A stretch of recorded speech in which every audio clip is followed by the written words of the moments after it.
माझे मालक 45 वर्षाचे होते व मी 16 वर्षांची. मालक लंगडे होते. ते सारखे मला त्यांच्या पायाची मालिश करायला सांगायचे. मी त्यांना कायम लंगडा आणि दुबळा समजत असायचे. पण एके दिवशी मालकाने मला त्यांच्याजवळ ओढलं व त्यांनी त्याच तेलाने सलग रात्रभर मी 16 वर्षांची होते आणि मालक 45 वर्षांचे होते. त्यांना मी लंगडा समजले होते. जेव्हा मी मालकाच्या पायाला मलम लावायला जायचे तेव्हा ते माझ्या हातावरून हात फिरवत असायचे. माझी आई मालकाच्या घरी कामाला होती. त्या मालकाने अगोदर माझ्या मोठ्या बहिणीसोबत लग्न केलं होतं, पण दीदी त्याच्या घरून पळून गेली. त्यानंतर तर तो कावराबावरा झाला होता. त्याने माझ्या आईबाबांकडे माझी मागणी केली आणि आता माझा मालक माझा नवरा झाला होता. त्या बेशरम मालकाने माझ्या वयाचंही भान ठेवलं नाही आणि त्याने माझ्याशी लग्न केलं. मी 16 वर्षांची होते. लग्नाच्या पहिल्या रात्री जेव्हा मला त्या मालकाच्या खोलीत नेण्यात आलं तेव्हा तर मी एकदम थरथर कापू लागले होते, कारण मालक अगदी धष्टपुष्ट होते. लग्नाच्या पहिल्या रात्री मालकाला खोलीत पाहून मी तर अगदी थरथरू लागले होते, कारण मालक त्यावेळी माझ्याकडे अशा काही नजरेने बघत होते की मी त्यांच्या नजरेला नजर मिळवू शकत नव्हते. पुढच्या मिनिटभरानंतरच मालक माझ्या दिशेने चालत आले. त्यांनी माझ्या चेहऱ्यावरचा पदर बाजूला केला व माझ्या हातात त्यांनी तेलाची बॉटल दिली. ते म्हणाले, माझा पाय फारच दुखत आहे, तू माझ्या पायाची मालिश करून दे. याआधी मी माझ्या आईसोबत मालकाच्या घरी येत असायचे. मालकाच्या पायाची मसाज वगैरे मी याआधी कधीही केली नव्हती. त्यावेळी मी त्यांच्या पायाची तेलाने मसाज करू लागले. मालक तेव्हा सारखे माझ्या केसातून हात फिरवत होते. मी मुद्दाम वेळ लावत हळूहळू त्यांच्या पायाची मालिश करत होते. काही वेळाने मी पाहिलं मालक गाढ झोपेत गेले होते. मी त्यांच्या बाजूने उठून खाली जमिनीवर अंथरूण घालून झोपी गेले. असंच दुसरा दिवस उजाडला. दुसऱ्या दिवशीही घरात चांगली सजावट केलेली होती. घरातल्या मोलकरणीने मला लाल रंगाची साडी आणून दिली. ती मोलकरीण दुसरी कोणी नसून माझी आईच होती. आईने तिची इज्जत राखण्यासाठी त्या लंगड्या मालकाशी माझं लग्न लावलं होतं. त्यावेळी आईनेच मला साडी नेसून दिली. मला तयार करून ती खोलीतून बाहेर गेली. लग्नानंतरच्या काही विधी बाकी होते जे आज करण्यात आले होते. लग्नानंतर गावातील काही श्रीमंत घरातील महिला आज मला बघण्यासाठी आल्या होत्या. सगळेजण माझ्याकडे व मालकाकडे अगदी आश्चर्याने बघत होते, कारण मी अगदी कवळी आणि नाजूक दिसायचे आणि मालक माझ्या बापाच्या वयाचे होते. काल रात्री तर मालक झोपी गेले होते, पण आज रात्री ते माझ्यासोबत काय करतील याची मला भीती वाटू लागली होती. आज त्या लाल साडीवर मी एवढी सुंदर दिसत होते की मालक वारंवार माझ्याकडे एकटक बघत होते. त्या दिवशी जेव्हा रात्र झाली तेव्हा पुन्हा मी थरथर कापू लागले. आताही मी त्याच लाल साडीत होते. मालक खोलीत येताच त्यांनी खोलीचा दरवाजा खाडकन बंद केला. ते माझ्याकडे पाहून वारंवार त्यांची मिशी पिळत होते. काहीच वेळात ते माझ्या शेजारी येऊन बसले. ते माझ्या चेहऱ्यावरचे केस त्यांच्या हाताने मागे करू लागले.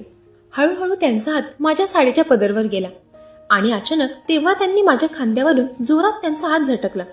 ते म्हणाले, तू फक्त चेहऱ्याने सुंदर दिसतेस, तुझं शरीर फारच कमकुवत दिसतंय. मालक माझ्या शरीराला पाहून फारच चिडलेले दिसत होते. ते म्हणाले, तुझ्या कमकुवत शरीराने मला आज नाराज केलंय.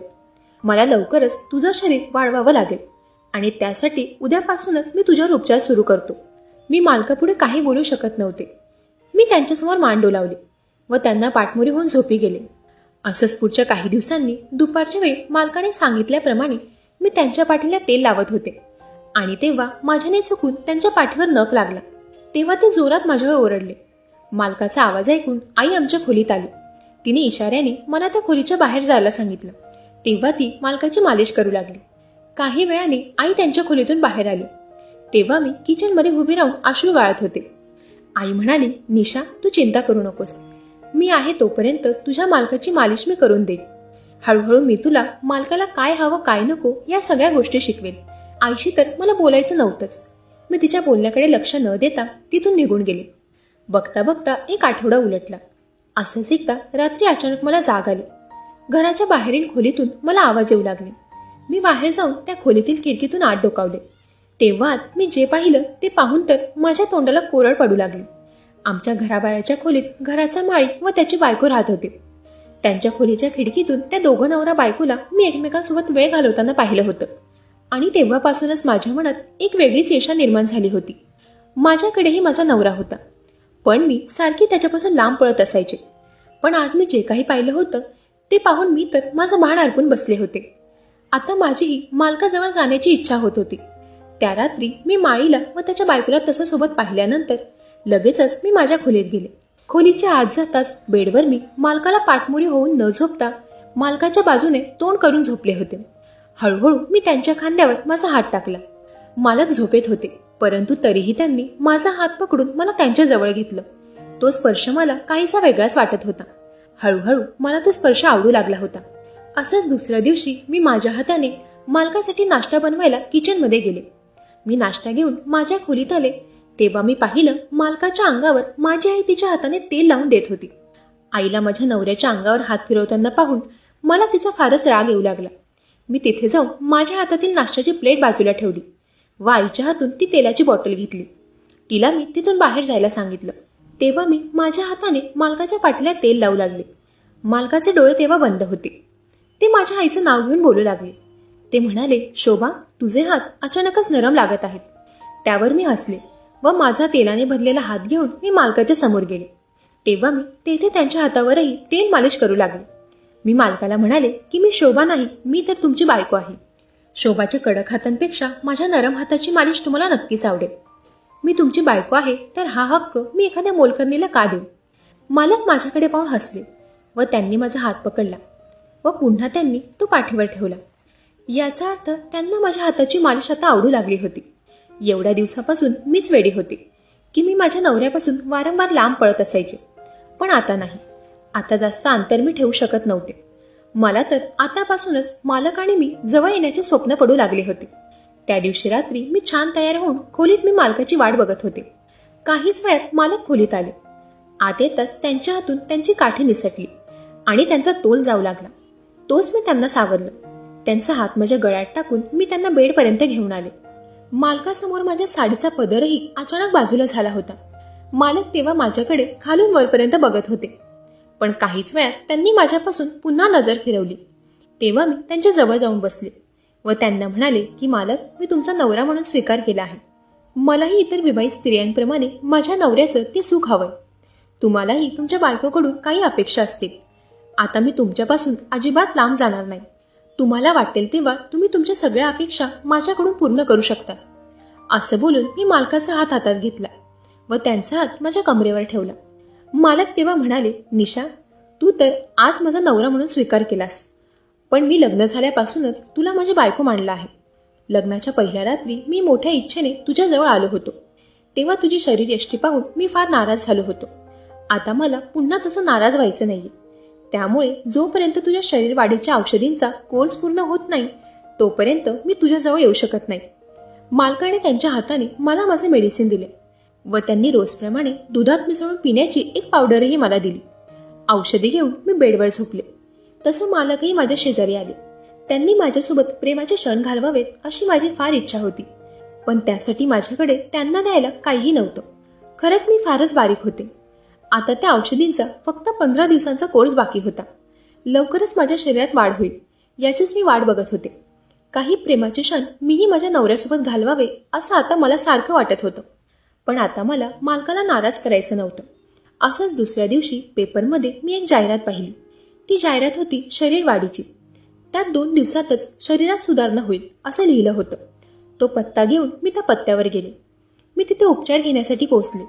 मी जशी रिक्षातून खाली उतरले तशी मला चक्कर आली. माझ्यासोबत रिक्षातून एक माझ्याच वयाची मुलगी खाली उतरली होती.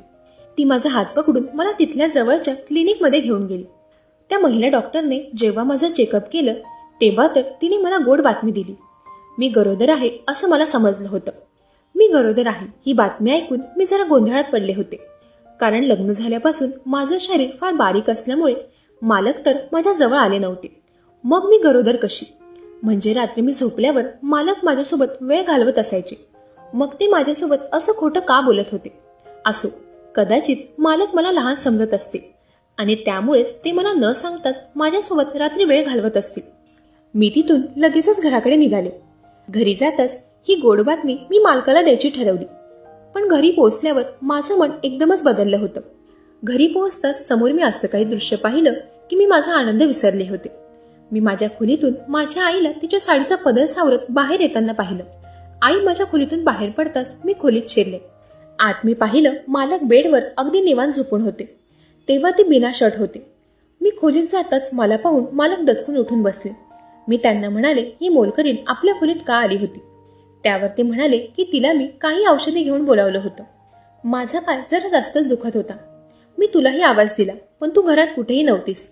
मालकाने मला प्रश्न करायला सुरुवात केली. त्यामुळे मी तो विषय तिथेच बंद करून बाहेर गेले.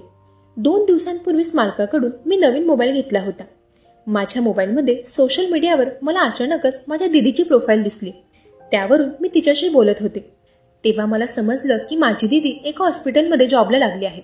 दीदी चांगल्या ठिकाणी नोकरीला आहे. हे ऐकून मला खूप आनंद झाला होता. दीदीला ती मावशी होणार आहे याबद्दल मी सांगितलं. माझी गोड बातमी ऐकून ती अगदी थक्क झाली होती. ती म्हणाली, तू या लंगड्याला तुझा नवरा म्हणून स्वीकारलं तरी कसं? दीदीच्या बोलण्याचा माझ्यावर अजिबात फरक पडला नव्हता. मी माझ्या नवऱ्याला सोडावं व तिच्याकडे यावं असं ती मला सांगत होती. पण आता मी एकटी नव्हते.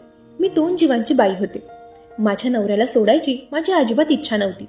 दीदीच्या बोलण्याकडे दुर्लक्ष करून मी स्वतःकडे लक्ष केंद्रित केलं. याआधीही मला अनेक वेळा सकाळी उठल्यावर गरगरत असायचं. पण मी समजले होते की मी जरा नाजूक आहे, म्हणूनच बहुतेक मला गरगरत असावं.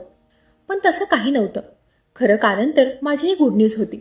मी गरोदर होते म्हणून मला गरगरत होतं. असंच दुसऱ्या दिवशी स्वयंपाकघरात काम करत असताना आईला अचानक मळमळू लागलं. तिला गरगरतही होतं. माझा तिच्यावर राग होता, पण काही जरी झालं तरी ती माझी आई होती, म्हणून तेव्हा मी तिची विचारपूस केली.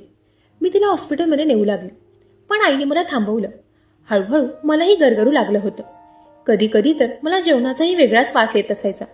काही दिवसांनंतर मला लक्षात आलं की जी लक्षणं मला जाणवत आहेत तीच लक्षणे आईमध्येही दिसून येत होती. म्हणजे मी जो विचार करत होते खरंच तो खरा तर नव्हता. आईही गरोदर होती. माझं लग्न झालं त्या दिवसापासून तर बाबा आईला सोडून निघून गेले होते. मग आई गरोदर कशी? मी तर फारच विचारात पडले होते. तेव्हा मी या सगळ्या गोष्टी दीदीसोबत बोलले. तिने मला एक पर्याय सांगितला. ती म्हणाली, मालकाचे व तुझे काही केसांचे सॅम्पल तू माझ्या मैत्रिणीला आणून दे. त्याच गावात दीदीची मैत्रीण नर्स म्हणून होती. दीदी म्हणाली, माझी मैत्रीण तुला 2 दिवसातच खरं काय ते सांगेल. माझ्या नवऱ्यावर मी तर संशय घेतला नव्हता. जो काही संशय घेतला होता तो दीदीने माझ्या मनात विनाकारण संशय निर्माण केला होता. आणि ती परिस्थिती अशी होती की मीही माझ्या नवऱ्यावर संशय घेऊ लागले होते. सारखा विचार करून माझी प्रकृती बिघडत चालली होती. आता तर मला रात्रीची झोप येणंही अवघड झालं होतं. मी माझे व मालकाचे काही सॅम्पल घेऊन दीदीच्या त्या मैत्रिणीकडे दिले.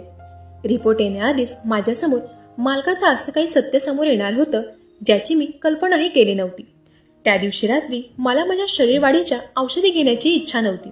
त्यामुळे मी मालकाकडून त्या औषधे घेतल्या, पण त्यांच्या नजरेआड ते सगळं मी कचरा पेटीत टाकलं. त्या दिवशी रात्री तर मला झोपच येत नव्हती. काही वेळाने मालकाचा हात माझ्या चेहऱ्यावरून फिरताना मला जाणवला. मला वाटलं ते नेहमीप्रमाणे आजही मी झोपल्यावर माझ्यासोबत वेळ घालवणार असतील. पण पुढच्या काही वेळातच मालक माझ्या डोक्यावरून हात फिरवून खोलीतून बाहेर गेले. एवढ्या रात्री ते कुठे गेले होते हे पाहण्यासाठी मी त्यांच्या मागे जाऊ लागले. तेव्हा मी पाहिलं मालक टेरेसवरच्या बंद खोलीजवळ आले होते. त्या खोलीचा दरवाजा आधीच उघडा होता. तिथला लाईटही आधीच सुरू होता. मालक खोलीत जाताच त्यांनी तो दरवाजा आतून बंद केला. तिथे मला कोणी एक महिला दिसली. ती पाठमोरी उभी होती, त्यामुळे मी तिला व्यवस्थित बघू शकत नव्हते. पण काही वेळाने मालकाने तिच्या खांद्यावर हात ठेवून तिला उजव्या दिशेने वळवलं. तेव्हा तर त्या महिलेचा चेहरा पाहून माझ्या पायाखालची जमीनच सरकली होती, कारण ती माझी आई होती. आई मालकाला तेव्हा जे काही बोलली ते ऐकून तर मी शॉक झाले होते. आई म्हणाली, अमित, तू बाबा होणार आहेस. मी गरोदर आहे. आई तर मालकाला त्याच्या नावाने हाक मारत होती आणि ती त्याच्याकडून गरोदरही होती. ते सगळं ऐकून तर मला घाम फुटला होता. माझ्या आईने माझं लग्न मालकासोबत लावलं होतं. एकीकडे मालकाकडून मीही गरोदर होते आणि माझी आईही. पुढे आई व मालकामधील संभाषण ऐकून मी अजूनच थक्क झाले. आई मालकाला म्हणत होती की अमित, आता तर मीही गरोदर आहे. निशालाही 2रा महिना सुरू झालाय. तेव्हा मालकाने पुन्हा आईच्या खांद्यावर हात ठेवून तिला दिलासा द्यायला सुरुवात केली. मालक म्हणाले, शोभा, तू अजिबात चिंता करू नकोस. लवकरच माझ्या मित्राचा मुलगा गावी येणार आहे. तो निशाचा तिच्या बाळासोबत स्वीकार करायला तयार आहे. निशाचा फोटो बघताच त्याला ती आवडली होती. एकदा का ती त्याच्यासोबत गेली की आपण मोकळे. म्हणजे मी गरोदर आहे हे आईला व मालकाला दोघांनाही माहीत होतं. मालक मला गरोदर करून त्यांचं मूल आणि त्यांची बायको म्हणजे मी आम्हा दोघांना दुसऱ्या कोणाला सोपवत होते. आईला यावयात असं तिच्या जावयाशीच नको ती कृत्य करायला जराही लाज कशी वाटली नव्हती. आईने जे केलं होतं ते तिला अजिबात शोभा देत नव्हतं. त्यावेळी त्या दोघांचं बोलणं ऐकून तर मी फार शॉक झाले होते. तेव्हा अगदी हडबडीतच मी खिडकीतूनच आईला आवाज दिला. मला पाहून मालकाने लगेचच खोलीचा दरवाजा उघडला. मी तर तेव्हा फारच थरथर कापत होते. माझी अवस्था पाहून त्यांनी मला पाणी प्यायला दिलं. मला त्यांच्या हातून पाणीही नको होतं. मी मालकाला म्हणाले, तुम्ही किती जरी श्रीमंत असला तरी तुम्हाला व माझ्या आईला मी अजिबात सोडणार नाही. तुम्ही मला व माझ्या आईला आम्हा दोघांनाही एकत्रच गरोदर केलं. आणि आई, तुला तर मला आई म्हणायलाही लाज वाटते. तू माझं लग्न एका 45 वर्षाच्या पुरुषाशी केलं आणि त्यानंतर तूच त्याच्यासोबत शी. मला तर काही बोलायचंच नाहीये. तुम्ही दोघं आता मला थेट पोलीस स्टेशनमध्ये भेटा. मी तिथून जात होते तोच मालकाने माझा हात पकडला व त्यांनी मला त्याच खोलीत पकडून ठेवलं. आई म्हणाली, निशा, तू आमचं सगळं बोलणं ऐकलं आहेस तर पुढचंही ऐक. निशा, आता मी तुला जे काही सांगणार आहे ते तुला मनावर दगड ठेवून ऐकावं लागेल. आई पुढे बोलू लागली की निशा, तुझ्या पोटातील बाळ मालकाचं नाहीये. काही महिन्यांपूर्वी तू तुझ्या बाबांसोबत त्यांच्या कामावर त्यांच्यासोबत जात असायची. तुझा बाप एक नंबरचा नशेडी माणूस आहे हे मला माहीत होतं. म्हणून मी तुला त्याच्यासोबत न जाण्यासाठी नेहमी नकार द्यायचे. पण तू माझं कधीच ऐकलं नाहीस. तू तुझ्या बापासोबत त्याच्या कामावर जाऊ लागली होतीस आणि त्याच्या काही दिवसांनंतरच अचानक तुला चक्कर आली. तेव्हा मी तुला हॉस्पिटलमध्ये घेऊन गेले. तुझं चेकअप केलं तेव्हा मला समजलं की तू गरोदर आहे. तुझ्या बापाने काही पैशांकरिता तुला त्याच्या नालायक मित्रांकडे सोपवलं होतं. तो तुला खाण्यात गुंगीचं औषध देऊन त्याच्या मित्राकडे सोपवत असायचा. आणि जेव्हा मला ही सत्यता समजली तेव्हा मी तुझ्या नालायक बापाचा कायमचा त्याग करायचं ठरवलं आणि मी त्याच्यापासून लांब झाले. या गावातील लोकांसमोर अमित माझा मालक आहे. खरं तर तो माझा प्रियकर आहे. माझ्या घरच्यांनी आमच्या लग्नाला नकार दिला होता कारण अमितकडे पैसा नव्हता. माझ्या आईबापाने तुझ्या बापाशी माझं लग्न लावलं तेव्हा त्याच्याकडे थोडाफार पैसा होता. त्याच्या दारूच्या नशेत त्याने सगळं काही गमावलं आणि नंतर माझ्यावरही घरकाम करायची वेळ आली. तुझ्या बापाने तुला त्याच्या मित्रांच्या हातात सोपवून काही पैसे कमावले होते. नंतर तोच खेळ त्याने तुझ्या मोठ्या बहिणीसोबत खेळायला सुरुवात केली. म्हणून त्या दरम्यान मी तिचं अमितशी लग्न लावलं होतं. अमित तिच्यासोबत काही वाईट करणार नाही हे मला माहीत होतं. आशूला तिच्या बापाच्या वाईट नजरेतून वाचवण्यासाठी मी तिचं या 45 वर्षाच्या व्यक्तीसोबत लग्न लावलं. पण तुझ्या बहिणीने तिचा मार्ग आधीच निवडला होता हे मला माहीत नव्हतं. ती मालकाच्या घरून पळून गेली. माझ्या मागे फारच व्याप वाढला होता. तुझं वय एवढ्या सगळ्या गोष्टी सहन करण्यासारखं तर मुळीच नव्हतं. त्यामुळे मी तुला काही सांगितलं नाही आणि तुझं लग्न मी अमितसोबत लावलं. आजपर्यंत तुझ्या या मालकाने तुला हातही लावला नाहीये. तू तर तुझ्या बापाच्या लालसेला बळी पडली होतीस. अमितने माझ्या प्रेमात आजपर्यंत लग्न केलं नव्हतं. तुम्हा मुलींमुळे मी तुमच्या दारुड्या बापाला आजपर्यंत सोडलं नव्हतं. पण त्याने तुझा असा गैरवापर केलाय हे मला समजलं त्याच दिवशी मी त्या व्यक्तीचा त्याग करायचं ठरवलं. त्यावेळी अमितने मला फार सांभाळलं. त्याने तुझ्याशी लग्न करून तुझ्या बाळाला नाव देण्याचं मोठं धाडस दाखवलं. पण तुझ्या नशिबात तर राजयोग लिहिला होता कारण त्या दरम्यान अमितने त्याच्या मित्राच्या मुलाला तुझा फोटो दाखवला व त्याला तू आवडलीस. तुझा फोटो बघून तू त्याला फार आवडली होतीस. किरण काहीच दिवसात इथे येणार होता आणि तरुण मुलांमध्ये प्रेम हे नक्की झालं असतंच हे आम्हाला माहीत होतं. पण त्याआधीच तुझ्यासमोर हे सगळं सत्य आलं. अमित आणि मी एकमेकांना फार वर्षानंतर भेटलो होतो. एवढ्या वर्षांनंतर आम्ही जवळ आलो आणि तशातच भावनेच्या भरात आमच्या दोघात नको त्या गोष्टी झाल्या आणि आज मी अमितकडून गरोदर आहे. आईचे बोलणं ऐकून तर माझ्या पायाखालची जमीनच सरकली होती. आईने खरंच खूप काही सहन केलं होतं. ती तर आताही तिच्या प्रेमाचा त्याग करून आमच्यासाठी जगत होती. बाबा असे अचानक निघून गेले नव्हते तर आईने त्यांचा त्याग केला होता. तिने जे काही केलं होतं ते योग्यच केलं होतं. त्या दिवशी मी आई व मालकाची माफी मागितली. मी त्या दोघांवर नको ते आरोप लावले होते. खरं तर माझं आयुष्य सावरण्यासाठी त्या दोघांचीही धडपड सुरू होती. मालक मला ज्या औषधी रोज देत होते खरंच ते माझ्या तब्येत वाढीचे होते. मी एका बाळाला जन्म देणार होते. त्या मानाने माझी तब्येत फार बारीक होती. म्हणूनच मालक मला ते औषध देत होते. आईने सांगितल्याप्रमाणे दुसऱ्याच दिवशी किरण मालकाच्या घरी आला होता. किरणने माझ्यातील सगळ्या गोष्टींसोबत माझा स्वीकार केला होता. आईने माझा गर्भपात करण्याचाही प्रयत्न केला होता पण काही कारणास्तव ते होऊ शकलं नाही. त्यामुळे माझं पोट पुढे येण्याआधीच आईने माझं लग्न मालकाशी लावलं होतं. पण मालकानेही माझा योग्य तोच विचार केला होता. त्या दिवशी माझं लग्न होण्याआधी मी आणि दीदीने आईचं व मालकाचं लग्न लावलं. दीदीनेही तिचा आयुष्याचा लाईफ पार्टनर शोधला होता व मलाही किरणसारखा योग्य मुलगा मिळाला होता. लग्नानंतर मी किरणसोबत दुसऱ्या शहरात निघाले होते. आईही आता तिच्या प्रियकरासोबत फार खुश होती. तिच्या दोन्ही मुलींना आनंदात पाहून ती आता कुठे समाधानाने सुखी झाली होती. मंडळी, एक स्त्री आयुष्यभर फक्त दुसऱ्यासाठी जगत असते हे मात्र खरं. लग्नाआधी आई वडिलांच्या आज्ञेत तर लग्नानंतर नवऱ्याच्या धाकात आणि नवऱ्यानंतर मुलांच्या आज्ञेत। स्त्री स्वतःसाठी कधी जगतच नसते, ती फक्त दुसऱ्यांच्या सुखासाठी स्वतःचं मन नेहमी मारत असते।